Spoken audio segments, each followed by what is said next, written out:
ये कदम बहुत ज़बरदस्त है SECP का, लेकिन इतनी ताख़ीर से उठाने की क्या वजूहात हैं, जबकि हम देखते हैं कि खुल्लम खुल्ला ये इश्तिहारात चल रहे होते हैं, इनकी ब्रांडिंग की जा रही होती है, न सिर्फ सोशल मीडिया पर, हम मीडिया पर भी देख रहे होते हैं।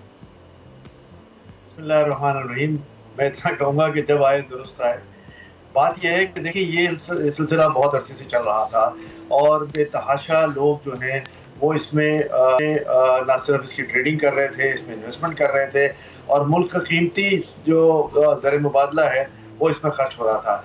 एक अंदाजे के मुताबिक क्रिप्टो करेंसी का जो एनुअल टर्नओवर था या डेली टर्नओवर है, वो मैं समझता हूँ कि पाकिस्तान स्टॉक एक्सचेंज के टर्नओवर से ज़्यादा था।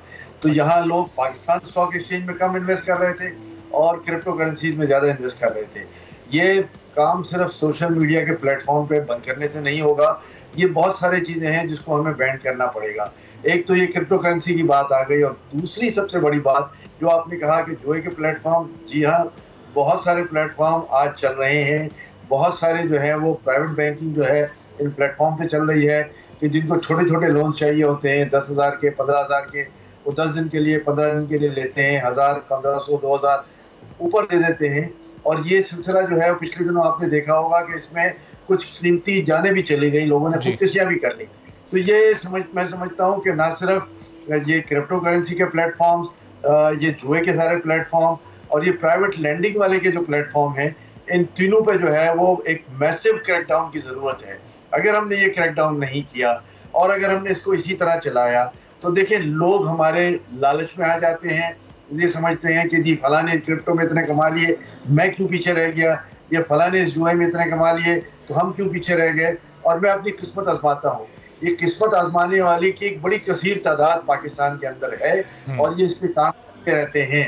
आज हमें लोगों को इंसेंटिवाइज करना है कि पाकिस्तान की स्टॉक मार्केट में इन्वेस्ट करें। पाकिस्तान की जो जायज़ ट्रेडिंग प्लेटफॉर्म है, चाहे वो स्टॉक मार्केट हो, CDC का हो। अब चिनाई साहब, जब आप क्रैकडाउन की बात कर रहे हैं तो यह थोड़ा सा ज़रा इसको डिस्क्राइब कीजिएगा, ये क्रैकडाउन किस सतह पर और किस तरह का होगा, चूंकि लोगों की तो एक बहुत बड़ी तादाद, आपने खुद बताया कि भी ये स्टॉक एक्सचेंज से भी बड़ी इन्वेस्टमेंट मार्केट बन रही थी, तो ये किस तरह का क्रैकडाउन होगा? ये आम लोगों के खिलाफ होगा, सरमायाकारों के खिलाफ होगा? देखिए इसमें 2-3 अहम बातें हैं। हमारा सरमायाकार तो ये छोटे छोटे सरमायाकार होते हैं जो $1000-2000 के साथ काम करते हैं और हम उनको क्या पेनलाइज करेंगे? हम इनकी एक्सेस बंद कर दें और एक्सेस बंद करने के लिए ज़ाहिर है PTA की मदद लेनी पड़ेगी कि इस किस्म की तमाम वेबसाइट जो हैं उस पर एक मुकम्मल पाबंदी हो जाए और उस पर वो काम ना हो सके। दूसरा सबसे बड़ा जरिया यह है कि जो ग्रे हाउसेस पाकिस्तान में ऑपरेट हो रहे हैं, क्रिप्टो का भी कोई यहाँ लोकल लाइजन ऑफिस होगा, बाकी जितनी ये जुए की वेबसाइट्स हैं उनके भी जो है वो अपना लोकल ऑफिस ज़रूर होते हैं। बाइनेंस ट्रेड के भी जो है लोकल ऑफिस होते हैं। इन तमाम लोकल ऑफिस की निशानदेही जो है वो कोई मुश्किल काम नहीं है।